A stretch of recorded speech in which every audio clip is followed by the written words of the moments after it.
មីដា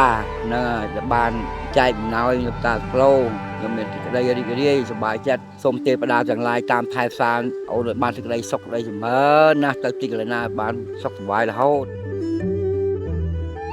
ហើយថ្ងៃបងសប្បាយចិត្តតាសក្លូមួយចំនួនគឺគាត់អត់លើកដៃសុំទេគឺគាត់មានសក្លូដឹកភ្ញៀវសូមឲ្យអ៊ំម្នាក់គាត់អាយុ91ឆ្នាំគាត់អាចដឹកភ្ញៀវទេសចរបានថ្ងៃបាន